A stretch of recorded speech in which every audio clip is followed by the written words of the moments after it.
the epic return of Doom Heels. Doom Heels comes a walk-in. Mm.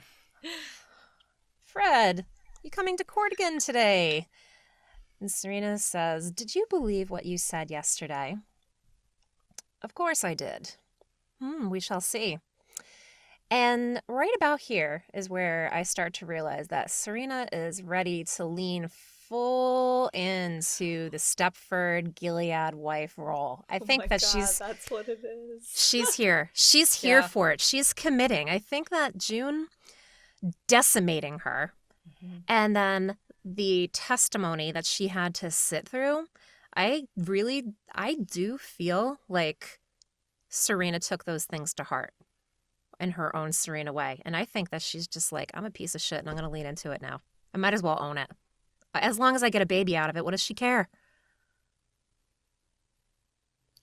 Yeah, I don't know if she's really feeling the I'm the piece of shit part, but I do think she's leaning into it. No, I do. I think on some level she senses Yeah. it, and I think on some level she realizes that like this is what she is, and she might as well just own it. So you think that she's like, by owning it, that she feels like she's paying some kind of penance? No, not at all. Oh. I think that she's defiant about it, and like Defiant. She's Gotcha. owning it, and she's just like, how do you come back from that? I can't repent from that. I'm not a good person. When she had to literally hear it all laid out for her to come to terms with the fact that I'm actually a garbage person. Gotcha. But I'm a Yeah, garbage I'm person with with you there. goals. I thought you meant like it hurt her so bad that she's like, I deserve nothing better. And I'm like, that's No, not not at how all. I see that. I see that as No, like, I think she's willing. I think that she's finally willing to own what she is. Yeah. And she's committing to it. Yeah. I feel like it's similar to when she was in Canada the first time and got a lot of pushback and disgust for her presence. And she felt very isolated for a while, and then she kind of just retreated, is how I described it at the time. Like, she kind of doubled down and went back into Gilead and doubled down into that life because she was like, wow, there's no other place for me. And at this point, I feel like it's kind of that same thing of, she's like, well, if here I am, I might as well do it well. Ooh, I like both. All three of us read this slightly differently. Shocker. So this harkened back to me to the episode prior, Home, when June is in Twilla's office and she's talking about Serena. And like we had mentioned how like perhaps she's talking about herself a wee bit as well. But June describes Serena as pathological, toxic, a consummate actress. The only thing that runs through motivates her is hatred and rage, and underneath that, nothing but pure misery. And she'll do anything not to feel that way, even just for a second. And with being faced with everything that Serena had done in every effort to get a baby, with listening to June's testimony, she had no choice but to face at least, like, whether she acknowledged her exact hand in this, it remains to be seen, but she at least heard the repercussions of her actions.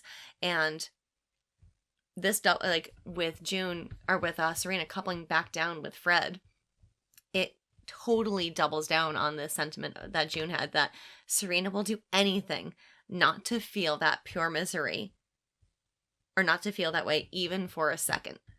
I don't think it's an acknowledgement of her, like, of Serena, like, understanding that she did all of these awful things. I don't think it's her doubling down on, like, well, if I'm a terrible person, so I might as well lean into it. I think it's her hearing, I'm a terrible person. What can I do to amend this for even just a brief moment and make myself feel better, and not acknowledge it and continue to not acknowledge it?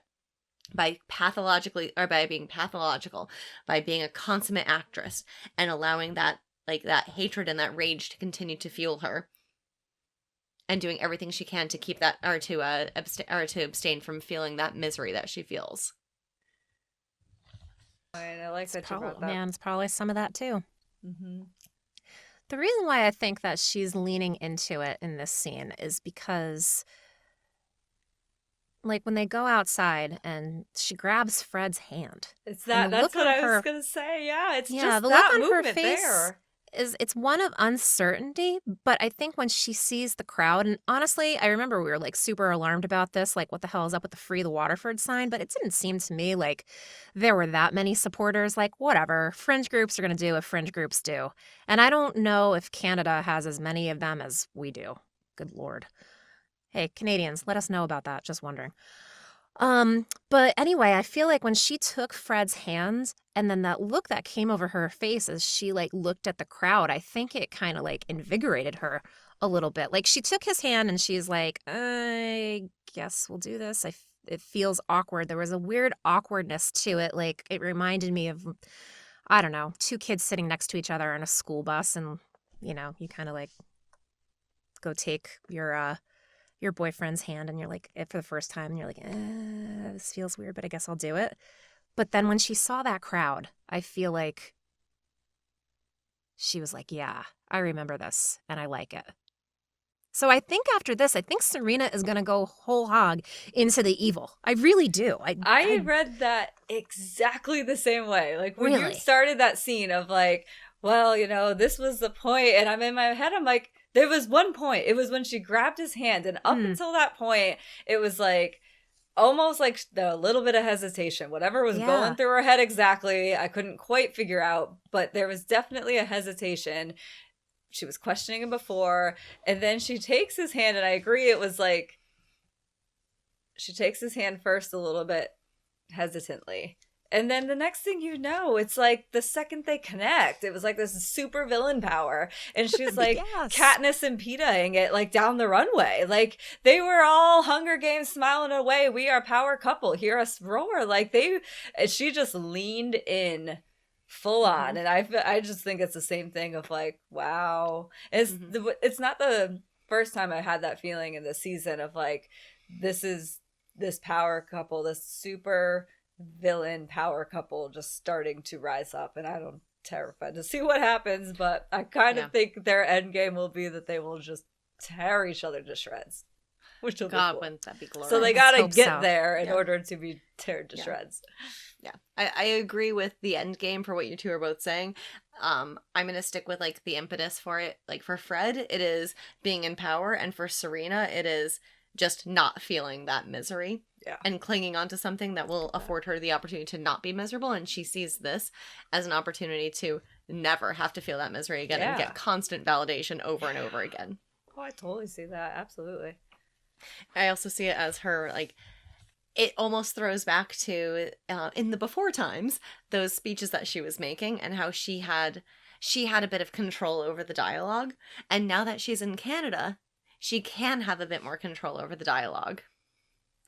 I don't see it as her trying to like reclaim her power entirely and trying to like have an equal footing to Fred, because Fred will constantly try to be the PR master here. But I definitely saw it as her like taking a breath, realizing that she is going to get some level of validation from Fred. However, the people and the masses are where she's going to get the bulk of her validation from. And if she can play the good Gilead wife, and if she can do that role successfully, then she will get the validation that she needs to not feel miserable every single day. Yeah. God, she's still in that role where if she plays the good Gilead wife, then good things will happen to her. Because she's been validated at every single turn. Like, she was the good Gilead wife and ended up getting rewarded with a handmaid that was pregnant. Even though she did dastardly things, she turned her husband in, but once she started, like, then she was, like, rewarded with a baby. Like, in her mind, it's so easy to twist all of the good things that have happened to her as proof of being the good Gilead wife affords you all of these wonderful, grandiose things. I'm not saying that it's right by any metric. I think it's a dilapidated way of thinking and a twisted metric. But for someone like Serena, who is desperate for that validation, it makes sense how she could very easily like connect the two.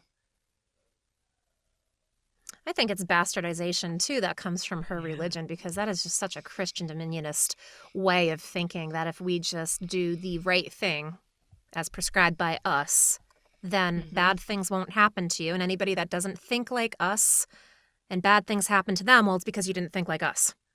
Right. But then my issue with that is Serena, like probably everyone else that believes this, is only using that when it suits them. Because if that's what she truly felt, then she wouldn't have needed Nick to knock up June. But whenever she doesn't get her way with God and with Gilead or whatever other means, she just finds another means to figure it out. So I feel like her taking Fred's hand is also like her kind of just being like, well, I'll get my way this way, or like any way. I don't even know what way she thinks she's getting it. It actually works still, though, because there's a huge amount of hypocrisy to people that have this kind of thinking. So yeah, it's that's actually what I'm saying. on like, brand. I'm sure it still works works perfectly, but it's also that happening there where I'm just like, my gosh.